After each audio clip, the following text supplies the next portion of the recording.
A rancher came to buy a bride, but found a crying widow and 3 kids hidden in the barn stall instead. Jesse Callahan rode into town with a heavy bag of money slung over his shoulder. He had a purpose: find a wife.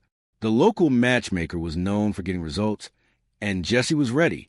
The house he was led to sat on the outskirts, the kind of place he expected a farm girl to call home. Well kept, neat, a sign of good family. But this place, it was different. The yard was overgrown, the fence falling apart. The door creaked open as he knocked, but no one answered. From inside came a faint sound, a child's cry, distant, haunting. It echoed through the still air. Jesse stepped in, but the silence felt suffocating. The house was empty, no sign of life, no welcoming faces. He'd been led here for a reason, but it didn't feel right. Then he saw her, Maggie. She stood at the far end of the hall, dressed in black, her eyes dark. Her face was weary, her hands empty, but there was something about her presence that made the room feel colder. "Ma'am," Jesse said, his voice cutting through the stillness. She didn't speak at first, just stared. Finally, her lips parted. "You're looking for a bride?"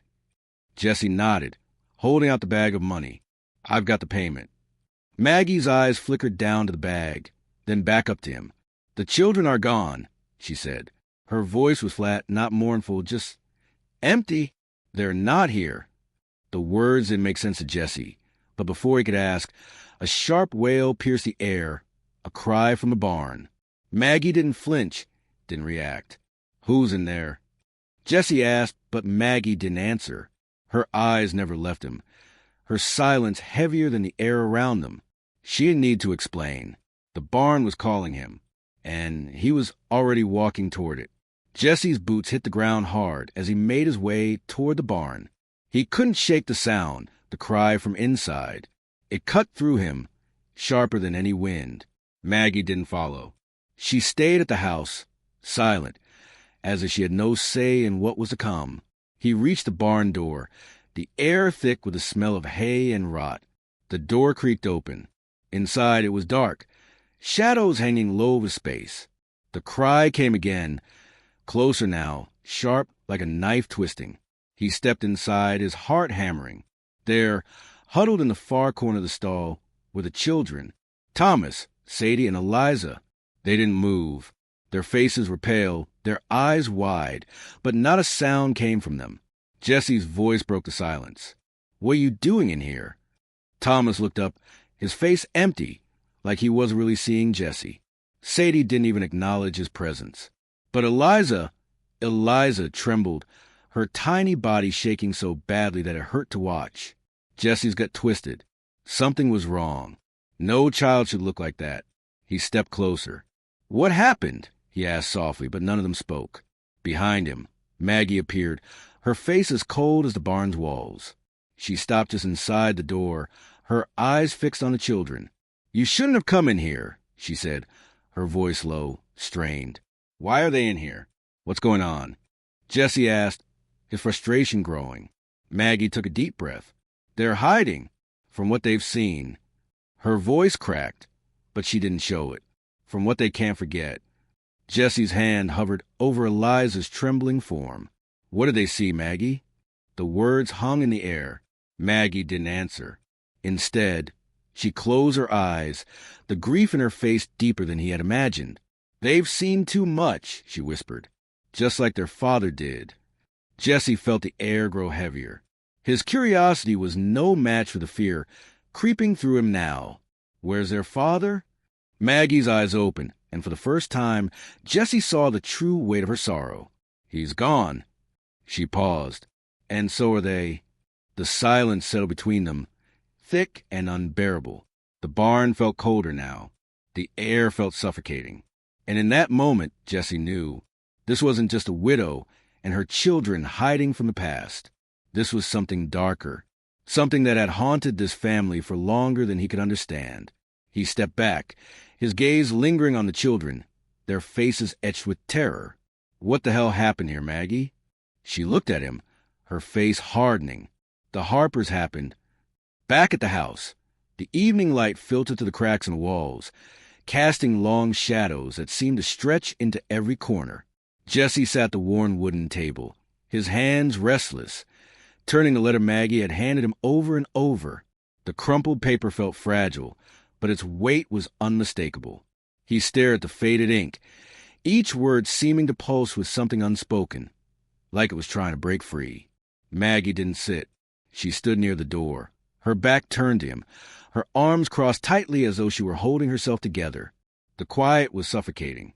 The distant hum of the wind outside was the only sound. "What's this?"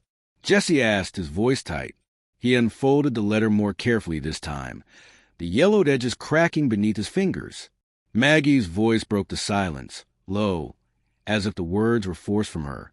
"It's from Franklin, my husband, before he was taken." Jesse looked up at her, confusion clouding his thoughts. "Taken? You mean—" He didn't finish the sentence. He didn't need to. Maggie nodded, her expression hardening, like the pain was something she had buried deep, but always resurfaced. He was a sheriff, and before he died, he tried to stop them, the Harpers. Her eyes flickered to the letter in Jesse's hands. "This letter, it's the last thing he left me. He said it was too dangerous to tell anyone, but he had to warn me. Warn us." Jesse looked at the letter again. The words were jagged, desperate. "A land dispute?" he muttered under his breath, his eyes scanning over the ink. "A curse." Maggie stepped closer, her eyes meeting his, heavy with something Jesse couldn't name. "The Harpers, they control everything. The land, the water, the lives of people like us. And they made a deal that came with a price no one should have to pay." Jesse shook his head, disbelief written all over his face. "This sounds like some kind of fairy tale." "A curse?" Maggie's gaze hardened. "You don't know them, Jesse. You don't know what they're capable of." She turned away, her voice quieter now. "And now they've come for us. For my children." Jesse sat back, the letter feeling heavier in his hands. His eyes met Maggie's again, but this time there was something different in his stare, something that hadn't been there before. "What do you want to do with this?" he asked, his voice barely above a whisper. Maggie didn't answer right away. She just stood there, her back turned, her shoulders slumped. Jesse's stomach churned with an unfamiliar weight. He didn't know what he was getting into. He didn't even know if he should be involved in this at all. But the fear in Maggie's eyes was enough to tell him one thing. He wasn't leaving. Not yet. "I don't know," Maggie whispered, finally breaking the silence. "But you need to understand, this isn't just about us. This is about the land. It's about power. And it's about what they've taken from us." She paused, her voice trembling. "If you don't help me, Jesse, we might not make it." Jesse looked at the letter again, his fingers tracing the edge of the paper. He didn't know what kind of world he'd walked into, but he couldn't just walk away. He stood up, a quiet resolve settling over him. "I'll help," he said, his voice firm. "But I need to know everything. I need to know what they did to you, to your husband, to those kids." Maggie's eyes flickered with something. Relief? Fear? Maybe both. "You'll know soon enough," she said quietly. "But be careful. The more you know, the harder it'll be to leave." Jesse's jaw tightened. He wasn't planning to leave. Not now. Not after all this. Not after what he had seen. The letter, the curse, the Harpers. This wasn't just a town secret anymore. This was his problem, too. Jesse couldn't shake the letter. He kept seeing Franklin's hurried scrawl, the words about the land, the curse. It was all too much to wrap his head around. The more he thought about it, the more tangled things became. The children's eyes, hollow and wide with fear. Maggie's grief that seemed to go deeper than her loss. The Harpers, a family too powerful to be touched, controlling everything with fear and darkness. The next day, Jesse found himself back at the barn. The air was heavy with tension, thick like a storm was about to break. He didn't know why he came back. Maybe it was the children, maybe it was Maggie, maybe it was that damn letter, but he couldn't stop himself. He stepped inside, the dim light barely making through the cracks in the barn. The smell of dust and old wood filled his lungs, and his boots echoed in the silence. He walked past the stalls, his eyes scanning the familiar but unsettling space. And then there it was, the mark. It was carved deep into one of the beams, so faded it almost seemed like it didn't belong. A symbol. Jesse reached out, his fingers grazing the jagged lines. It was strange, unlike anything he had seen before, but there was a weight to it, a presence. Maggie appeared behind him, as silent as always, but there was something in the way she stood, something tight in her posture. "Do you know what this is?" Jesse asked, his voice low. Maggie didn't look at the mark. She didn't need to. She knew exactly what it was. "I told you, the Harpers. It's their symbol." Jesse frowned, turning to her. "What's it mean?" Maggie's eyes darkened. She glanced at the children's empty stall. "It's a sign of ownership, the mark of a family who thinks they own everything." She stepped closer, her voice steady, but there was a tremor in her words. "It's the same mark that was on the cattle and on Franklin." Jesse's stomach turned. He couldn't help it. "On Franklin." Maggie nodded slowly, her eyes never leaving the mark. "Before he died, before they took him, the mark appeared on him. He knew what it meant."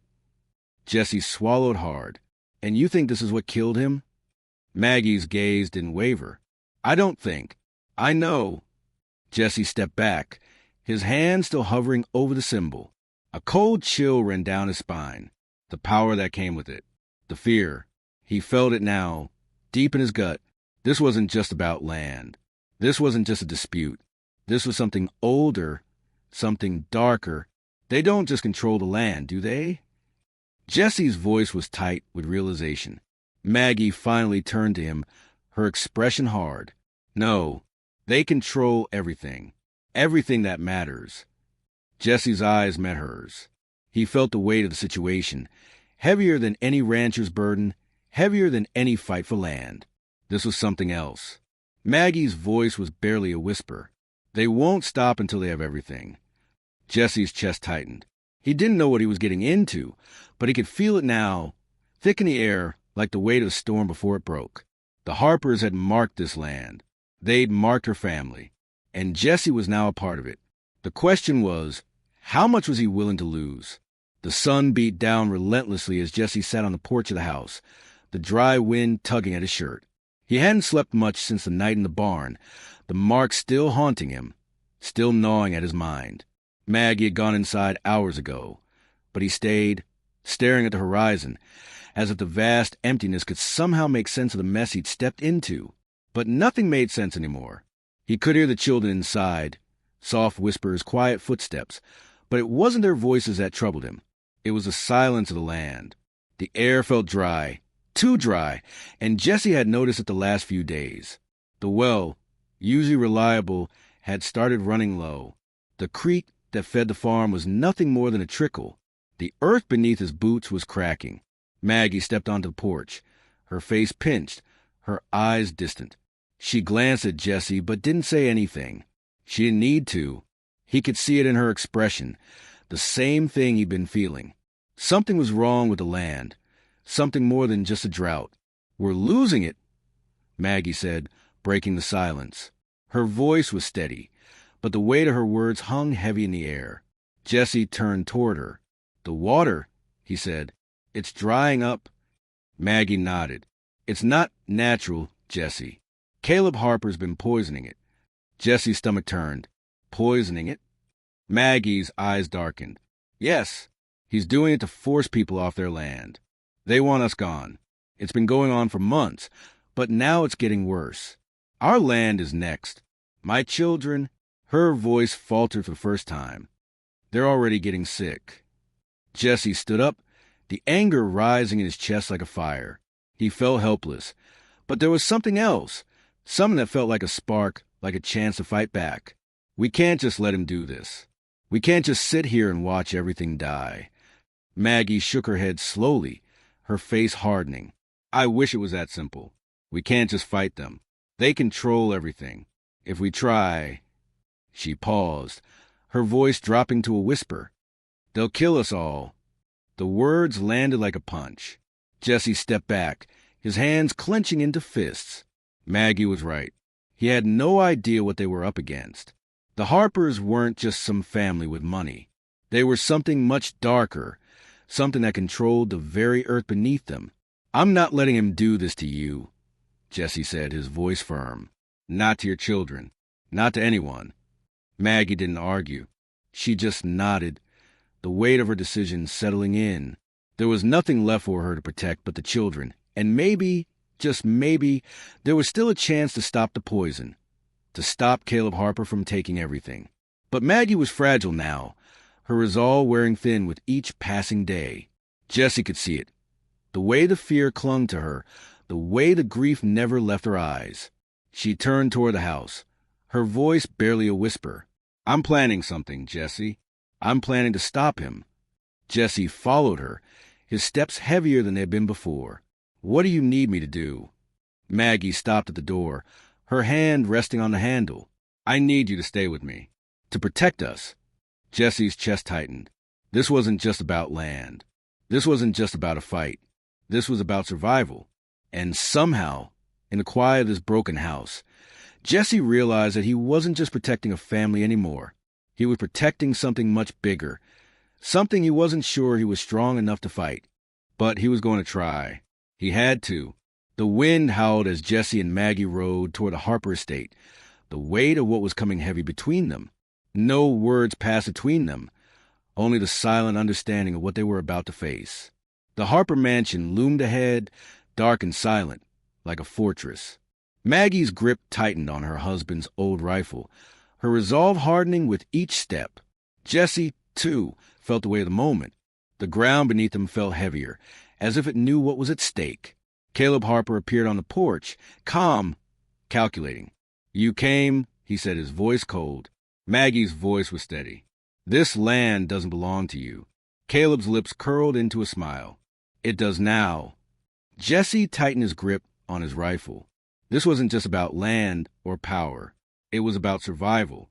And they weren't backing down. The air was thick with tension as the confrontation escalated. Caleb Harper stood, a smirk on his face, while Maggie and Jesse stood firm, neither one willing to give ground. The wind shifted, and then a crackling sound broke the silence. Jesse's heart skipped a beat. The barn, the very heart of Maggie's land, was ablaze. Flames leaped into the sky, devouring the structure in moments. Jesse turned, panic rising. Maggie didn't flinch. She only looked at the fire, her face unreadable. "This is your doing," Jesse said, his voice tight with fury. "You're burning it all down." Caleb's eyes glinted with satisfaction. "I've taken everything already. What's left to burn?" Maggie lifted her rifle, her fingers steady on the trigger. "Everything you destroyed, I'll take back." The fire raged behind them, a symbol of destruction. But in that moment, something else was born, something new. Jesse knew this was only the beginning. The fire had burned through the night, leaving only smoldering ruins where the barn once stood. Jesse stood beside Maggie as the first light of dawn painted the sky in muted hues of orange and purple. The land was scarred, but it was still standing. Maggie's children were safe inside, hidden from the destruction outside. But Jesse knew the real fight wasn't over. The curse wasn't broken, but for the first time, it felt like they had a chance. Jesse turned to Maggie, his face weary but resolute. "We're not done yet." Maggie's gaze was steady, her hands now resting at her sides. "No, but we're still here."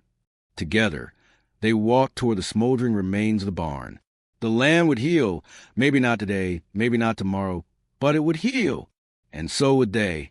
The darkness that had ruled them for so long had been pushed back, but the battle for the land, for their future, was only just beginning.